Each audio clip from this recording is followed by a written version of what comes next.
So today in class we talked about money and why we have it and why we use it. And now I would like to talk a little bit about where we put our money. So we all know that it is much safer to not hold all of our money with us.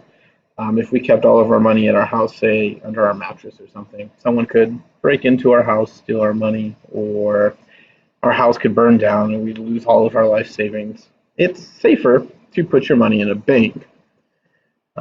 So we're going to talk about the kinds of banks available to you today, starting with the kind that most everyone knows and feels the most comfortable with, and those are the big commercial banks.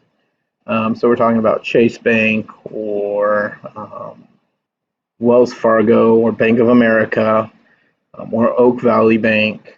Um, and so what they do is they do all sorts of things. First, they lend money out to people who need money, whether it be for a house or for a car or for small business loans.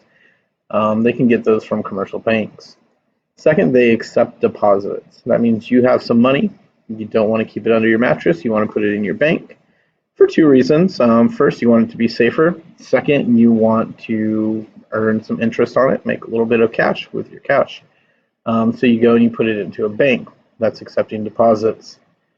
Third, commercial banks transfer money to businesses, other banks, and individuals. So when you go and use your ATM card, the money goes from your bank to that business's bank. Or if you Venmo people or use the Cash App, you can link your bank account to Venmo or the Cash App, pay the person in the app, money goes from your account to their account. So they transfer money around. There's another kind of bank. They're smaller. They're called savings and loans. They lend money and accept deposits as well. And they really began in the mid 1800s. And the whole purpose of them was to help people build homes. Today, mostly individuals and families have savings and loans accounts, but savings and loans banks are kind of disappearing and getting very, very rare.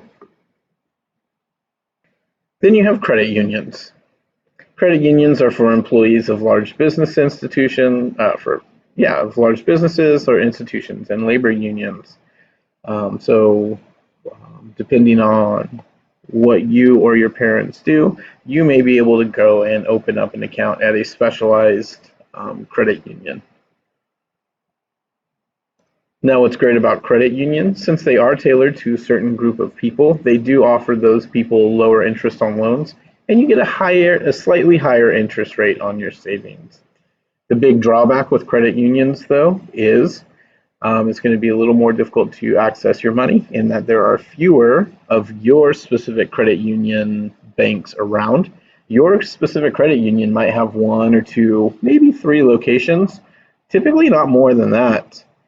And quite often credit unions aren't going to offer like an ATM card, so you can't just go and swipe your card wherever you want, or you can't just walk into any bank in any city and take money out of your account. They're a much more specialized and smaller kind of institution, but they're typically a little more homegrown, a little more comfortable, a little more well known by you. So we see a couple trends in banking over the last, 30 years.